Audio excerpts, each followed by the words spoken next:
సుమన్ టీవీలో మీ personal and business promotions కోసం కింది నెంబర్కి కాంటాక్ట్ చేయండి. ఆంధ్ర రాష్ట్రంలో ప్రజల పరిస్థితి ఏ విధంగా తయారైందంటే, ఒక పక్కన వాళ్ళే ఓట్లు వేసి ఈరోజు మా నెత్తి మీద మేము కూర్చోబెట్టుకున్నాము. ఈరోజు జగన్మోహన్ రెడ్డి గారు చేసే పరిపాలన చూసి ఈరోజు ప్రజలందరూ కూడా నెత్తి నోరు కొట్టుకొని ఈ విధంగా పరిస్థితి కొనసాగితే పక్క రాష్ట్రాలకి వెళ్ళడమే కాకుండా అసలు దేశం వదిలిపెట్టి వెళ్ళిపోవాల్సిన పరిస్థితి వస్తాదేమో అని చెప్పి ఈరోజు ఆంధ్ర రాష్ట్రంలో ఉన్న ప్రజలందరూ కూడా భయపడుతున్నారు. ఎందుకు భయపడుతున్నారంటే, ఈరోజు ఈయన తీసుకునే నిర్ణయాలు, జగన్మోహన్ రెడ్డి గారు తీసుకుంటున్న నిర్ణయాలు ఈరోజు ప్రజలు బాగుపడేలాగా తీసుకోవట్లేదు. ప్రజల్ని ఏ విధంగా ఇబ్బంది పెట్టాలా, వాళ్ళ జీవితాలతో ఎట్లా ఆడుకోవాలా అనే ఒక సైకో పరిపాలన. ఎందుకో అది ఒక పిచ్చి ఆనందము. ప్రజలు ఏడుస్తుంటే ఒక సైకో నవ్వుతున్నట్టుగా ఈరోజు ప్రజలందరూ కూడా పట్టి పీడిస్తుంది ఈ వైసీపీ ప్రభుత్వం. ఎందుకు అంటే, ఈరోజు ఒక పక్కన రైతులకి మోటార్లకి మీటర్లు బిగిస్తామంటాడు. అసలు మోటార్లకి మీటర్లు బిగిస్తే రైతన్నవాడు వ్యవసాయం చేసుకోగలుగుతాడా? 9 గంటలు కరెంట్ వచ్చేది 7 గంటలు, 6 గంటలు, 5 గంటలు ఇస్తాడు. మరి అదే కాకుండా కరెంటు బిల్లు ఒకేసారి 9 సార్లు పెంచుతాడు. ఇవన్నీ కాకుండా మరి ఈరోజు ఒక చట్టాన్ని తీసుకొచ్చినాడు, కొత్త భూ హక్కు చట్టం, ల్యాండ్ టైటిలింగ్ యాక్ట్. ఈ చట్టాన్ని తీసుకొచ్చి ఎప్పుడైతే బీజేపీతో తెలుగుదేశం పార్టీ పొత్తు పెట్టుకుంది అని తెలిసిందో అప్పటి నుంచి ప్లేట్ ఫిరాయించి అసలు ఈ యాక్ట్ మేము తెచ్చింది కాదు, బీజేపీ వాళ్ళు తెచ్చింది, కేంద్రం తెచ్చిన యాక్ట్ అని చెప్పి మాట్లాడుతున్నారు. ఈరోజు జగన్మోహన్ రెడ్డి గారు తెచ్చిన ఈ భూ హక్కు చట్టం కేంద్రంకి, జగన్మోహన్ రెడ్డి గారు ఇచ్చిన యాక్ట్కి సంబంధమే లేదు. ఈ భూ హక్కు చట్టం ద్వారా ప్రజలు ఏ విధంగా ఇబ్బందులు పడిపోతున్నారు అనేది ప్రతి ఒక్క ఊర్లో మేము చాలా స్పష్టంగా చెప్పడం జరుగుతుంది. సింపుల్గా చెప్పాలి అంటే, ప్రజలకి బాగా అర్థమయ్యేలాగా చెప్పాలి అంటే, ఈ భూ హక్కు చట్టం ద్వారా రేపు పొద్దున మీరు భూమి కొనాలన్నా అమ్మాలన్నా ఒక ఆఫీసర్ కూర్చోంటాడు, కొత్తగా నిర్ణయిస్తాడు వైసీపీ నాయకులు. రేపు పొద్దున వాళ్ళు పొరపాటున మళ్ళీ అధికారంలోకి వస్తే మీరు కొనాలన్నా అమ్మాలన్నా కూడా ఆ ఆఫీసర్ సంతకం పెట్టకపోతే మీరు కొనలేరు, అమ్మలేరు.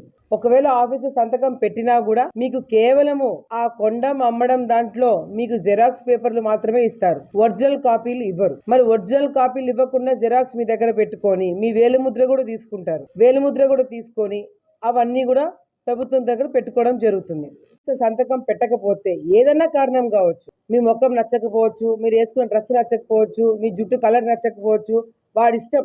ఆ ఆఫీసర్కి మీరు నచ్చకపోతే వాడు సంతకం పెట్టడు, మీరు భూమి కొనాలన్నా అమ్మాలన్నా. మరి సంతకం పెట్టకపోతే మేము కోర్టుకు పోతామని అనుకుంటున్నారేమో ప్రజలు. మీరు కోర్టుకు కూడా పోవడానికి వీలు లేకుండా ఆ చట్టాన్ని తయారు చేశారు. మామూలుగా ఇక్కడ ఏదైనా చిన్న చిన్న భూమికి సంబంధించిన ఏదైనా తగాదాలు ఉంటే, ఆఫీసర్లతో ఎంఆర్ఓతో ఏమైనా సమస్యలు ఉంటే మనం ఏం చేస్తాం, కింద కోర్టులో వేసుకుంటాం. జిల్లా కోర్టులోనో ఆలగడ్డ కోర్టులోనో జిల్లా కోర్టులో వేసుకుంటాం. కానీ ఈ చట్టం ద్వారా రేపు పొద్దున మీరు కింద కోర్టులకి వెళ్ళడానికి ఉండదు, డైరెక్ట్గా హైకోర్టుకి వెళ్ళాలా. మీకు 4 సెంట్లు తీసేసినా మీరు హైకోర్టుకు పోవాలా. ఆ 4 సెంట్లు అంతా ఉంటుంది ఆడ లాయర్ ఫీజు. మరి ఏ విధంగా మీరు 4 సెంట్లు కావచ్చు, 40 ఎకరాలు కావచ్చు, 400 ఎకరాలు కావచ్చు, ఎంతైనా కానీ మీ భూమిలాగా ఉంటుంది, కానీ మీ భూమి కాదు అది. అంటే ఈరోజు ఇవన్నీ ఒక ఎత్తు, ఇవన్నీ చట్టం అంతా తెచ్చి మీ జీవితాలను గుప్పెట్లో పెట్టుకొని మిమ్మల్ని ఆడించాలని చెప్పి చూస్తున్నారు వైసీపీ నాయకులు. మరి ఈ భూమి అంతా ఏం చేస్తారని అనుకుంటున్నారా?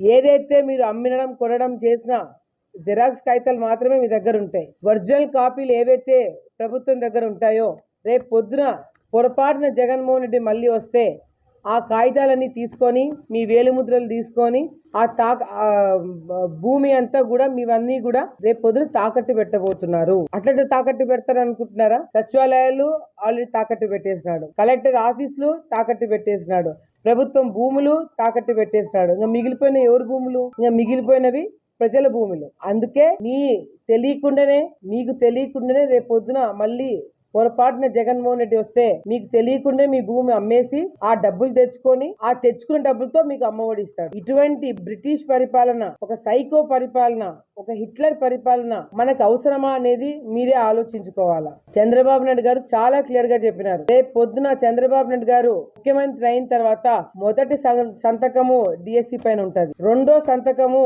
మరి ఏదైతే ఈ భూ హక్కు చట్టం తెచ్చారో దాన్ని రద్దు చేస్తున్నట్టుగా చంద్రబాబు నాయుడు గారు రెండో సంతకం ఉంటుందని చెప్పి కూడా మీ ప్రజలందరూ కూడా నేను తెలియజేసుకుంటున్నా. అది మాది కాదు, మేము తెచ్చింది కాదు, కేంద్రం నేను చెప్తున్నారో, జగన్మోహన్ రెడ్డి గారు ఈ చట్టాన్ని తెచ్చి కేంద్ర ప్రభుత్వానికి పంపించినప్పుడు 2 సార్లు దాన్ని రిజెక్ట్ చేసి క్యాన్సిల్ చేసి వెనక్కి పంపించడం జరిగింది. సో ఇది ఏ విధంగా కేంద్రానికి మీరు అంటగట్టాలని చెప్పి చూస్తున్నారు అనేది కూడా జగన్మోహన్ రెడ్డి గారిని మేము ప్రశ్నిస్తున్నాం. మరి అదే కాకుండా ఈ రోజు మీరు తీసుకున్న నిర్ణయాలు ఏ విధంగా ఉంటున్నాయంటే, పాస్బుక్ల పైన రైతులు మొత్తుకుంటున్నారు. పాస్బుక్ల పైన తాత ముత్తాతల కాలం నుంచి వచ్చే భూముల పైన పాస్బుక్ల పైన జగన్మోహన్ రెడ్డి గారు ఫోటో ఎందుకు పెడుతున్నారు? అది పార్టీలకు అతీతంగా వైసీపీ నాయకులు కూడా అడుగుతున్నారు. మా పాస్బుక్ల పైన ఇంకొకటి ఫోటో ఎందుకు ఉంటుంది? అంతెందుకు మొన్న పులివెందల్లో భాస్కర్ రెడ్డి అనే వ్యక్తి ఏ విధంగా భారతిరెడ్డి గారిని మా పాస్బుక్ల పైన మీ ఆయన ఫోటో ఏందమ్మా అని చెప్పి ప్రశ్నించలేదా? మీ పులివెందులో మిమ్మల్ని ప్రశ్నించే స్థాయికి మీరు తెచ్చుకుంటున్నారంటే రాష్ట్రంలో ప్రజలందరూ కూడా ప్రశ్నించలేని వాళ్ళు మీతో కొట్లాడడానికి రెడీగా ఉన్నారు. మీ అంత బలవంతులు కారు కాబట్టి మీ వాళ్ళ ఓటు రూపంలో మీకు బుద్ధి చెప్పడానికి రెడీ అవుతున్నారు. కానీ ఈరోజు ఎంత దారుణంగా అంటే, సర్వే చేస్తారు, ఆ భూ హక్కు చట్టం ద్వారా రీసర్వే అంటారు. ఆ రీసర్వేలో 20 ఎకరాలు ఉన్న వ్యక్తికి 2 ఎకరాలు చూపిస్తుంది. మిగతా 18 ఎకరాలు ఎక్కడ పోయినాయంటే అది తీసి పక్కన పెడుతున్నారు. ఎంత దారుణం! ఎంత ఈరోజు ఈ విధంగా పరిపాలన ఉంటే ప్రజలు ప్రభుత్వాలను ఎట్లా నమ్ముతారు? రాజకీయ నాయకులను ఎట్లా నమ్ముతారు? అసలు ఈ వ్యవస్థను ఎట్లా నమ్ముతారు? ఏం ఎగ్జాంపుల్ సెట్ చేయాలని చెప్పి అనుకుంటున్నారు మీరు యువతకు అనేది కూడా ఒకసారి మీరు ఆలోచించాలా. ఎంతసేపు మీ డప్పు మీరు కొట్టుకోవడమే తప్ప సిద్ధం సిద్ధం సిద్ధం అని దేనికి సిద్ధం అనేది ఎవరికి అర్థం కావట్లే. ఈరోజు జగన్మోహన్ రెడ్డి గారు ఎంత విచిత్రమైన నిర్ణయాల వల్ల ప్రజల జీవితాలు ఈరోజు రోడ్డు మీదకి వచ్చి పడుతున్నాయి. ఆలగడ్డలో కాదు కదా, ఈరోజు ఆలగడ్డ నుంచి అమరావతి వరకు ఏ ఎమ్మెల్యే కూడా ప్రశ్నించడానికి వీల్లేదు. ప్రశ్నిస్తే వాళ్ళు టికెట్ ఇవ్వడం పక్కన పెట్టండి, వాళ్ళని ట్రాన్స్ఫర్లు చేస్తున్నారు. రాజకీయ నాయకుల్లో కూడా ట్రాన్స్ఫర్లు ఉంటారు మాకు తెలియలేదు. ఈరోజు ఇటువంటి నిర్ణయాలు తీసుకోవడం వల్ల మరి ప్రజలు ఇబ్బందులు పడుతున్నారు. ఈ భూ హక్కు చట్టం అనేది చాలా చాలా ప్రమాదకరమైన యాక్ట్. ఇది తప్పకుండా మీడియా మిత్రులందరూ కూడా ప్రజల్లోకి బాగా తీసుకొని వెళ్ళాలా. దీనివల్ల ప్రజలకు జరిగే నష్టము, ప్రజలు పడే ఇబ్బందులు రేపొద్దున వచ్చే రోజుల్లో అవన్నీ కూడా మీరు ప్రజలకి అర్థమయ్యేలాగా మరి తెలియజేయాలని చెప్పి ఇక్కడున్న మీడియా మిత్రులకి అందరూ కూడా తెలియజేసుకుంటూ, మా వంతు మేము ప్రతి ఒక్క గ్రామంలో దీని గురించి ప్రచారం చేయడమే కాకుండా పెద్ద స్థాయిలో దీని గురించి ప్రోగ్రాంలు కూడా పెట్టడం జరుగుతుంది. ప్రతి ఒక్క మహిళకి, రైతుకి, ప్రతి ఒక్కరికి కూడా దీనివల్ల ఎంత నష్టం జరుగుతుంది అనేది కూడా స్పష్టంగా చెప్పడం జరుగుతుంది. కాబట్టి దయచేసి ప్రజలందరూ కూడా ఇటువంటి రేపు పొద్దున ఏదైనా జరిగితే, ఆడపిల్లలకి పెళ్లిళ్ళు చేయాలంటే మీరు భూమి అమ్ముకోలేరు. పిల్లలు ఏదైనా చదివి చేయాలనుకుంటే భూమి అమ్మలేరు. ఆ ఆఫీసర్ సంతకం పెడితే గానీ మీరు భూమి అమ్మలేరు. ఒకవేళ వైసీపీ నాయకుడు కన్ను మీ భూమి మీద పడితే ఆ ఆఫీసర్ తో పెట్టద్దంటే సంతకం పెట్టకపోతే మీ పరిస్థితి ఏంది? ఈరోజు కబ్జాలు, ఈరోజు దోపిడీలు లీగల్ గా ఎట్లా చేయాలనేది వైసీపీ నాయకులు చేస్తున్నారు. ఇది కబ్జా. జగన్మోహన్ రెడ్డి గారు ఈరోజు భూములు కబ్జా చేయడానికి లీగల్ పద్ధతి ఎన్నుకునడం జరిగింది. అంతే, దానికి మించి ఏమీ లేదు. ఈ ల్యాండ్ యాక్ట్, టైటిలింగ్ యాక్ట్ అనేది, భూ హక్కు చట్టం అనేది డైరెక్ట్ గా మిమ్మల్ని దోచుకుంటే మీరు కోర్టుకు పోతున్నారు. కాబట్టి ఒక చట్టాన్ని తెచ్చి మీ భూమి ఈరోజు కబ్జా చేయడానికి జగన్మోహన్ రెడ్డి గారు ఈ ప్రయత్నాలు చేస్తున్నారు. ఒక ముఖ్యమంత్రి హోదాలో ఉన్నప్పుడు ఎటువంటి నిర్ణయాలు తీసుకోవాలని కూడా తెలియకుండా ఈరోజు తీసుకున్న నిర్ణయాల వల్ల రాష్ట్రం అంతా నష్టపోతుంది, ప్రజలు నష్టపోతున్నారు. కాబట్టి తప్పకుండా వచ్చే రోజుల్లో మీరందరూ కూడా మరి సరైన నిర్ణయం తీసుకుంటారని భావిస్తూ, మీరు వేసే ఓటు రేపొద్దున మన ఆంధ్రప్రదేశ్కి, మన ఆలగడ్డకి ఉపయోగపడేలాగా మీరు మీ భవిష్యత్తు కోసం ఓటు వేయాలని చెప్పి ఈ సందర్భంగా ప్రజలందరూ కూడా కోరుకుంటున్నాం.